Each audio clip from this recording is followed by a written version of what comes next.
Olá, tudo bem com vocês? Espero que sim.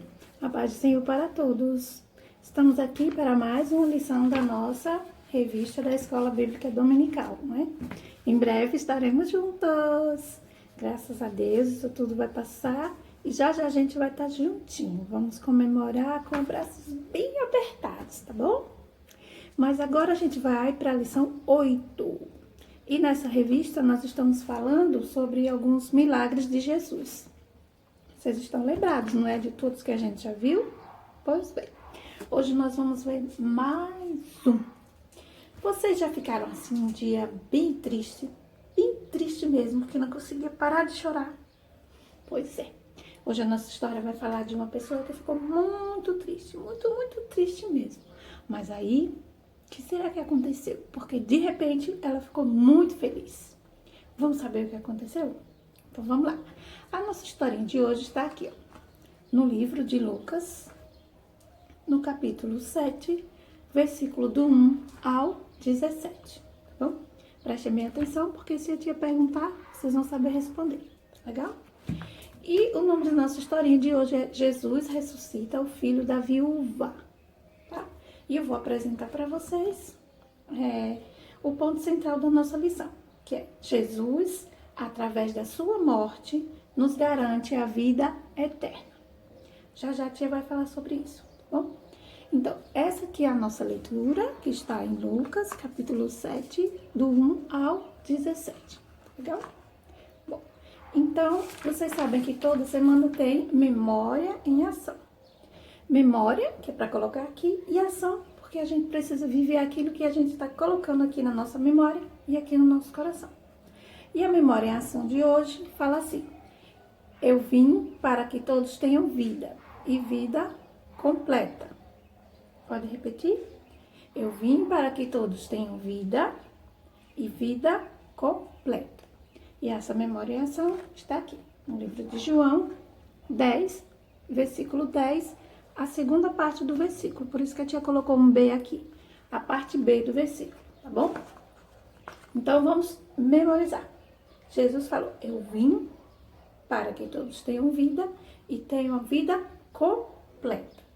Ô tia, mas por que se Jesus veio para dar vida, por que as pessoas morrem? Vamos descobrir o porquê? Quando Jesus fala dessa vida completa, ele quer dizer o seguinte, que quando a gente aceita ele como nosso Salvador e reconhece que ele morreu na cruz para nos dar a vida eterna, quer dizer que mesmo quando a gente morrer, nós vamos ter essa vida completa. E onde será? Lá no céu junto com ele. Essa vida completa será a vida eterna, onde lá do ladinho dele a gente não vai morrer.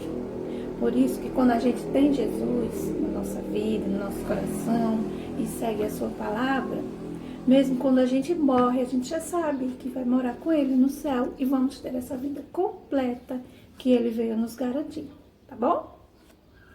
Então vamos lá, vamos começar a nossa historinha. Vou deixar aqui a leitura para que vocês fiquem sempre vendo, tá bom? Vamos lá. Depois a tia vai perguntar de novo memória em ação, tá bom? Então vamos começar. A nossa historinha diz que Jesus ressuscitou o filho da viúva. Não diz o nome dessa viúva, mas vamos falar muito sobre ela. E ela está aqui. Ela era uma mamãe muito dedicada. Mas tia, o que é uma viúva? Uma viúva era uma mulher que já tinha perdido o seu marido.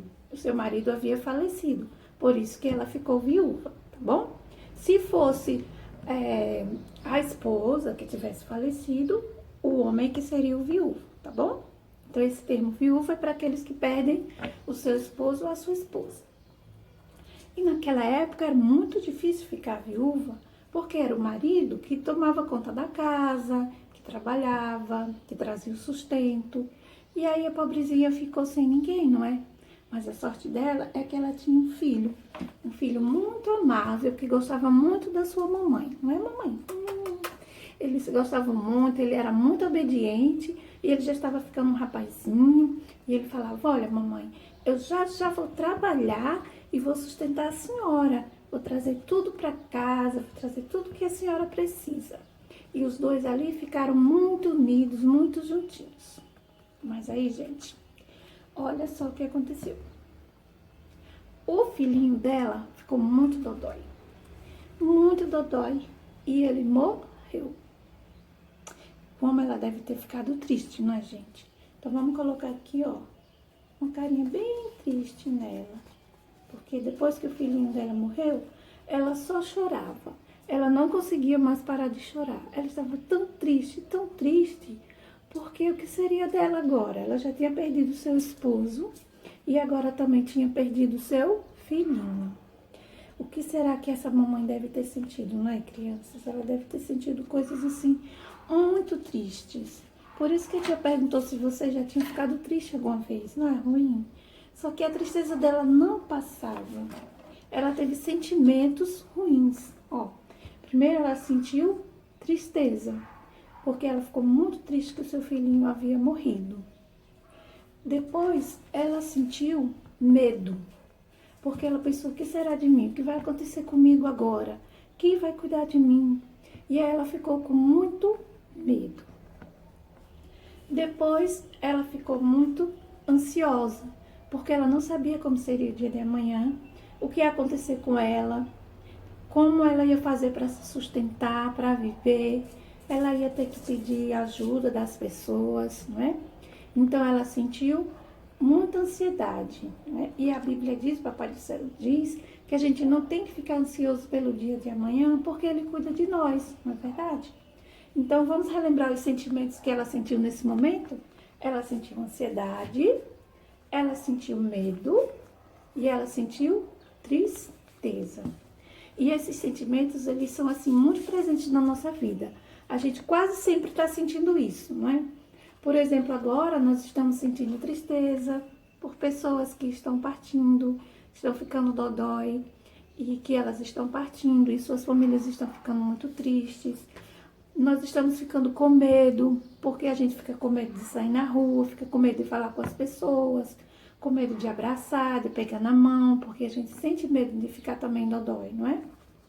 E a gente também fica ansioso, porque a gente não sabe como vai ser amanhã, quando que isso vai passar, se esse vírus vai chegar na nossa casa. Então a gente fica muito preocupado. E se faltar o dinheiro? E se meu pai perder o emprego? Como é que a gente vai ficar, não é?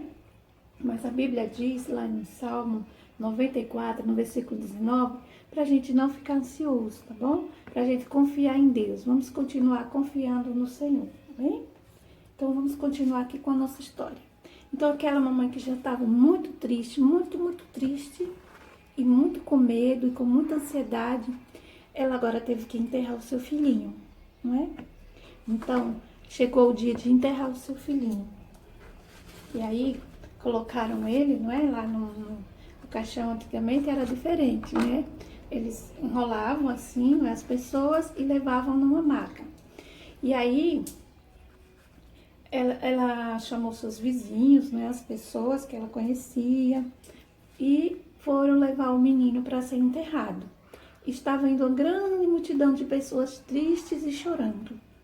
Só que elas iam saindo da cidade para enterrar o menino. E a cidade onde eles moravam se chamava Naim. Vocês podem repetir? Naim. Por isso que essa historinha chama A Viúva de Naim. Só que aí as pessoas acham que Naim era o esposo dela, mas não é, tá, gente? Naim era o nome da cidade que ela morava. Então eles iam saindo da cidade de Naim quando Jesus vinha entrando na cidade junto com outra multidão. A multidão de pessoas que acompanhavam Jesus e os seus discípulos, tá bom? Porque onde Jesus estava, estava cheio de gente. Todo mundo queria seguir Jesus. E aí Jesus vinha entrando na cidade. E quando de repente ele viu aquela multidão de pessoas chorando e viu aquela mamãe ali muito triste, muito desesperada. Ninguém conseguia consolá-la. E ele ficou assim tão comovido. Ele sentiu muita compaixão por aquela mamãe. Porque o Senhor, Ele já conhece o nosso coração. E Ele conhecia o coração daquela mamãe, como estava triste. Ninguém precisou falar nada para Ele, mas Ele já sabia que aquela mamãe estava muito triste porque estava enterrando o seu único filho, o seu único parente. E aí Ele teve tanta compaixão daquela mamãe. E Ele foi lá até onde ela estava e falou para ela. Primeiro Ele falou para pararem o enterro. Pararam o enterro, né? E aí ele foi até ela e falou assim, olha, não chore mais. E ela olhou assim, como assim não chore mais? Meu filho morreu, vai ser enterrado. E ela ficou assim pensando, por que esse homem falou isso? E daí ele foi até onde estava o menino morto e falou para ele se levantar. Já pensou? E aí aquele menino começou a respirar e se levantou. E quão grande foi aquele milagre. E aquela mamãe correu, enxugou suas lágrimas e correu e abraçou o seu filho. E o seu filho começou a conversar com todas aquelas pessoas que estavam ali. E todos que estavam ali naquele momento, eles ficaram maravilhados com aquele milagre, pois até então eles ainda não tinham visto. Então eles perceberam que só podia ser o Filho de Deus, não é? Porque só de Deus poderia vir tão grande poder de trazer alguém da morte para a vida. E aquela mulher até falou, está entre nós um grande profeta, um grande homem de Deus. E aí todo mundo ficou sabendo daquele milagre, daquela maravilha tão grande que o Senhor Jesus tinha feito, ó. E a alegria daquela mamãe, daquele menino foi tanta, que a partir daquele dia, eles por onde passavam, contavam aquele grande milagre que o Senhor Jesus tinha feito. Você já pensou se fosse no dia de hoje, crianças, se a mamãe deles tivesse WhatsApp, ela ia no WhatsApp falar para todo mundo, olha, Jesus ressuscitou meu filho, Jesus é o Filho de Deus, e ele é todo poderoso. Então, foi mais ou menos assim, naquela época, né? Onde eles passavam, eles andavam falando do poder de Jesus, do amor de Jesus, do seu amor por todos nós. E naquele dia tão grande, tão maravilhoso, Jesus transformou todos aqueles sentimentos em alegria. Transformou a ansiedade em alegria, transformou o medo em alegria e a tristeza também transformou em alegria. Porque Jesus mudou a vida daquela mamãe e a vida daquele menino. Ela não sabia como seria o dia de amanhã, mas tudo dizia que ia ser horrível. Ela tinha perdido seu marido e o seu filho. A vida daquele menino tinha acabado muito cedo. Ela não ia ver o seu filho crescer, nem trabalhar, nem casar, nem ia ter netinhos. Mas quando Jesus chegou, toda aquela história foi mudada. A partir daquele dia, a história deles foi mudada com aquele grande milagre. Amém? Então, nós vemos aqui mais um milagre de Jesus, que são tantos, que nem todos os livros do mundo poderiam conter todos os milagres que Jesus fez. Amém? Então, vamos relembrar só mais uma vez a nossa memória em ação. Vamos lá? Que está escrita em João, no 10:10, tá? Eu vim para que todos tenham vida e a tenham vida completa, e a tenham plenamente, né?